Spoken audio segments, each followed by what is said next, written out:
नमस्ते प्रिय छात्र, कैसे हैं आप सब? अच्छे हैं ना? आगे के 3 वीडियो में हमने पत्र के प्रकार देखे, कितने प्रकार के पत्र होते हैं, कैसे लिखे जाते हैं, क्या संबोधन किया जाता है, बराबर है।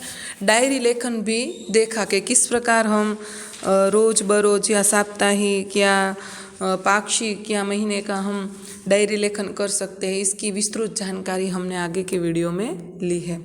अब आज इस वीडियो में हम अभ्यास और स्वाध्याय की चर्चा करेंगे। प्रश्न पहला है, निर्देशित विषय के बारे में पत्र लिखिए। तो बच्चों, ये पत्र आपको अपनी तरीके से लिखना है कि आपने की हुई अपनी यात्रा या प्रवास का वर्णन करते हुए अपने मित्र को पत्र लिखिए। तो आपको याद होगा कि पहले तो हमें बाईं ओर अपना पता लिखना है, फिर नीचे संबोधन, मित्र है तो प्रिय मित्र लिखना है, जय हिंद लिख सकते हैं। फिर हमें जो पहले तुम्हारा पत्र मिला ऐसा हमें शुरुआत करनी है। फिर बीच में हमारी विषय वस्तु आएगी और अंत में अंतिम चरण में हम कहेंगे कि अपने माता पिता और घर वालों को प्रणाम कहना, ऐसा हम अंत में लिखेंगे। और उसी प्रकार बाईं ओर हमें अपना नाम, मित्र जो लिख रहा है उसका नाम लिखना है। इस प्रकार आपको यहाँ पत्र लेखन करना है। दूसरा है, बीमारी के अवकाश के लिए कक्षा शिक्षक को पत्र लिखिए, बराबर। तो उसमें भी आपको आपका पता लिखना है।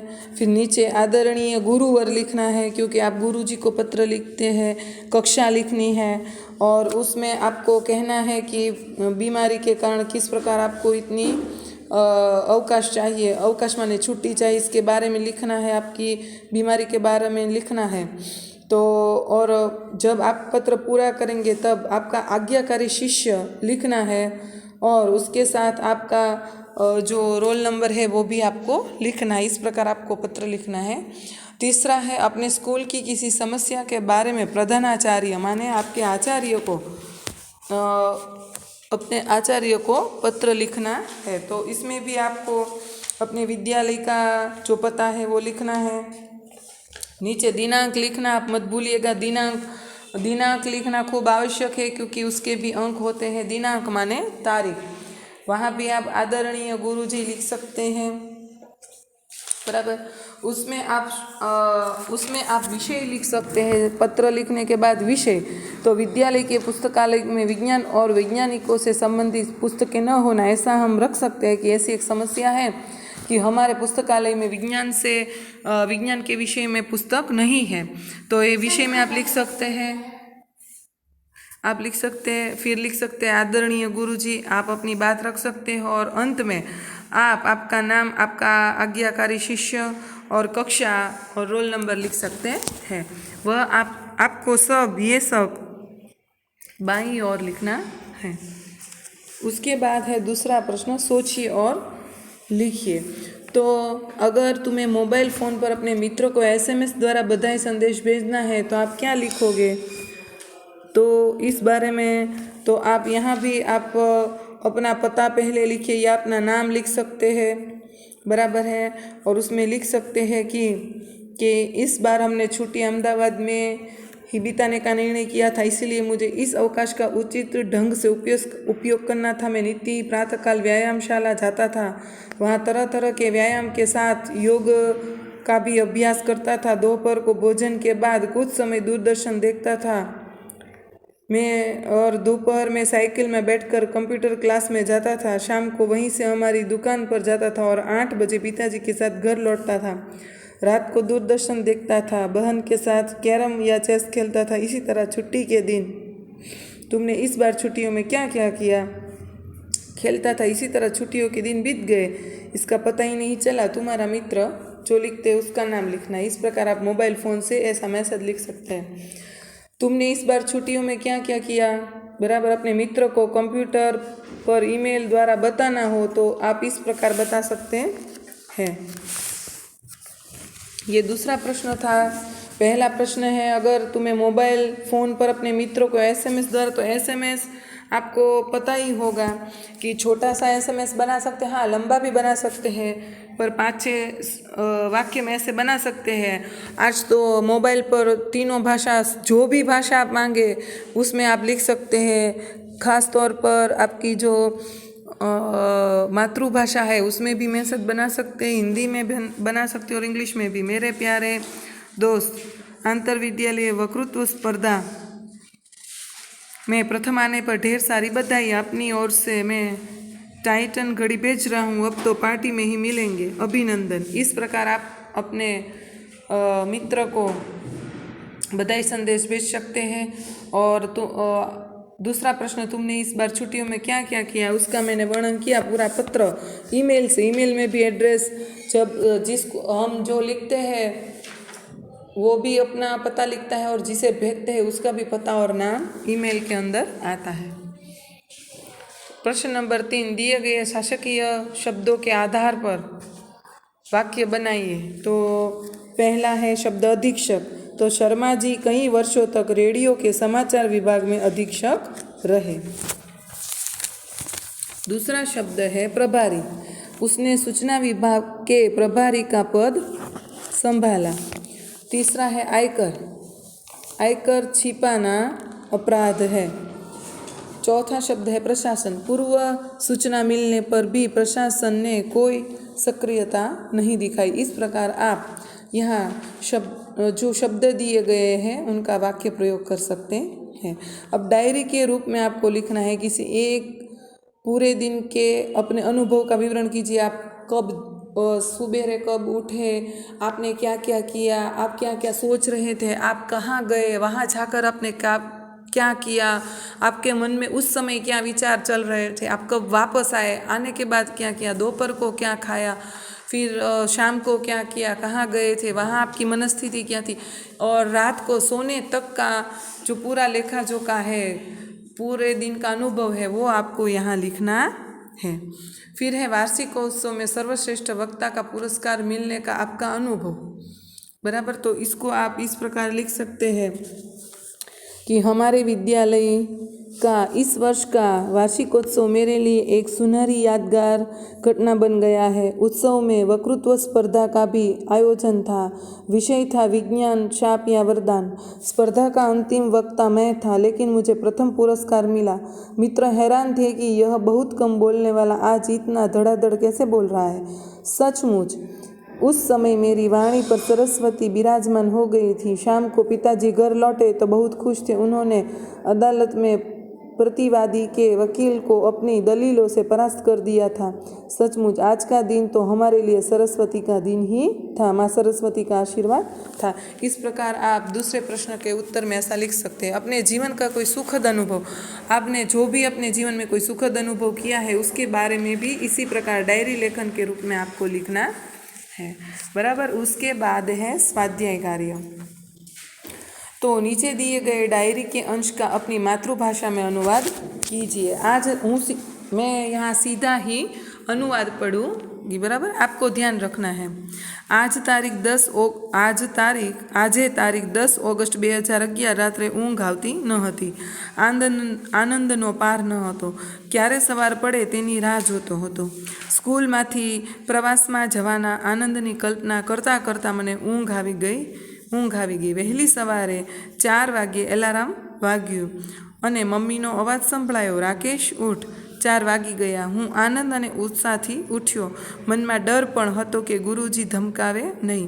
સ્નાન વગેરે પતાવીને સ્કૂલે પહોંચ્યો। બધા સાથીઓ આવી પહોંચ્યા હતા। ગુરુજીએ સૌને બસમાં બેસાડ્યા અને અમે पर्यटन प्रवास માટે निकली पड़िया। इस प्रकार आपको यहाँ मातृभाषा में अनुवाद करना है। आप हिंदी नहीं लिखेंगे तो चलेगा, पर हिंदी परिच्छेद नहीं लिखेंगे तो चलेगा। आप सीधा ही उत्तर लिख सकते हैं, उसका मातृभाषा में अनुवाद लिख सकते हैं। तो बच्चों, यहाँ पर हमारा स्वाध्याय कार्य पूर्ण होता है, अभ्यास भी पूर्ण होता है। अब है योग्यता विस्तार। तो यहाँ पत्र लेखन के लिए ध्यान देने योग्य महत्वपूर्ण बातें हमें याद रखनी है कि पत्र में बोलचाल की सरल भाषा का प्रयोग करना चाहिए, पत्र में आवश्यक बातें ही लिखनी चाहिए, पत्र अधिक लंबा नहीं होना चाहिए, मित्र या सखी के लिए तुम सर्वनाम तथा बड़ों के लिए आप सर्वनाम का प्रयोग करना चाहिए। पत्र में सबसे ऊपर बाईं ओर अपना पूरा पता और तारीख लिखनी चाहिए। बाईं ओर पत्र जिसे लिखना हो उसके शिष्ट भाषा में संबोधन करना चाहिए। इसके बाद अभिवादन करना चाहिए। इसके बाद पत्र के क्लेवर में मुख्य विषय को अभिव्यक्त करना चाहिए। पत्र समाप्त होने पर नीचे बाईं ओर पत्र लिखने वाले का संबंध और नाम लिखना आवश्यक है। ये बातें आपको जब तक आजीवन अपने जीवन में याद रखनी है। ये केवल हिंदी भाषा के लिए ही है। गुजराती और अंग्रेजी में पता अंदर क्लेवर पूरा यूं ही रहेगा, और जो पता लिखते हैं आप, बराबर है, वो पता लिखने की जगह है वो बदल जाती है, पर हिंदी में यही रहेगी। इसलिए आपको हिंदी में ये याद रखना है। संबोधन, अभिवादन आदि की तालिका यहाँ दी गई है। बच्चों, ये तालिका आपको कंठस्थ कर लेनी है और याद रखनी है। ये आपको आजीवन उपयोग में आएगी। आप इसे कंठस्थ कर लीजिएगा। मैं एक बताती हूँ। यहाँ पत्र का प्रकार दिया गया है। व्यक्तिगत पत्र, जिसमें संबंध दिया गया है। पुत्र पिता को, पिता पुत्र को, पुत्र माता को, माता पुत्र को, छोटा भाई बड़े को, बड़ा भाई छोटे को, बड़ा भाई छोटी बहन को, मित्र मित्र को, शिष्य गुरु को, गुरु शिष्यों को। क्या अभिवादन संबंधी कहते तो पिता पुत्र को कहते हैं पूज्य या पूजनीय पिताजी। पिता पुत्र को कहते हैं पितृ आयुष्य प्रिय या आयुष्यमान। नाम लिखना है। और पत्र की समाप्ति पर लिखी जाने वाली शब्दावली, तो आपका आज्ञाकारी पुत्र, तुम्हारा शुभचिंतक, तुम्हारा शुभेच्छुक। इस प्रकार आपको ये जो तालिका दी गई है वो बराबर पूरी कंठस्थ कर लेनी है और अपनी फेयर बुक में तो अवश्य लिखनी है। और यहाँ डायरी के संदर्भ में भी आपको ये बातें याद रखनी है कि डायरी और आत्मकथा दोनों एक दूसरे से भिन्न है, क्योंकि आत्मकथा का संबंध जीवन की समूची अनुभूतियों का व्यवस्थित विवरण होता है। अर्थात आत्मकथा और डायरी लेखन अलग है।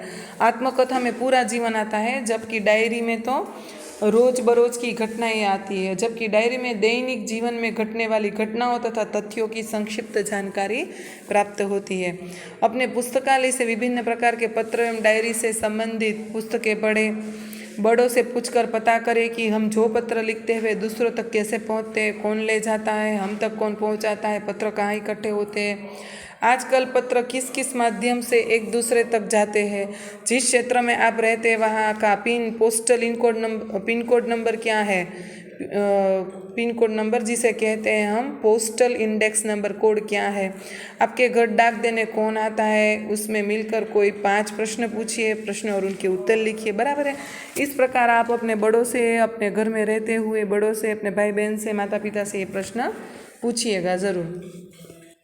अब यहाँ पर संदेशा व्यवहार के चित्र देखिए और समझिए। आप देख सकते हैं कि पहले के ज़माने में यहाँ जो संदेशा व्यवहार के लिए वो कौन होते थे, तो यहाँ आप देख सकते हैं कि जो पक्षी होते थे वो संदेशा व्यवहार ले जाते थे। उसके बाद में दूत होते थे जो राजा तक अपना संदेशा पहुँचाते थे, एक दूसरे से दूसरे देश तक। तीसरे में देखिए आप डाकिया है कि मैं डाकघर से पत्र आते थे। चौथे में आप देखिए कि उसमें भी थोड़ा सा आधुनिकीकरण हुआ, लिफाफा आया। बराबर है। उसके बाद आप देख सकते हैं पोस्ट कार्ड आए, लिफाफा आया। तीसरे में ये लेटर मीन्स के चिट्ठियाँ भेजी जाती थी। 5वें में देखिए आप 5वें में ऐसा लिफाफा आ गया।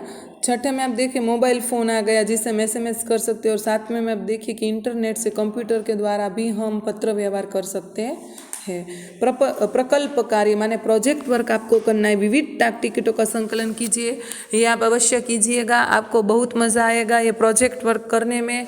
एक पेज में आप जितनी भी टिकट मिले आपको, पहले के ज़माने में वो पोस्ट कार्ड, लिफाफा, उसके ऊपर टिकट लगाई जाती थी। 1 रुपये की, 50 पैसे की या 2 रुपये की, ऐसी टिकट आपके पास जो पड़ी है विविध डाकघर की टिकट, तो आप उसे अपनी एक फेयर बुक में या अपनी एक अलग प्रोजेक्ट पेपर में लगाइएगा और ये संकलन आप अपने पास रखिएगा।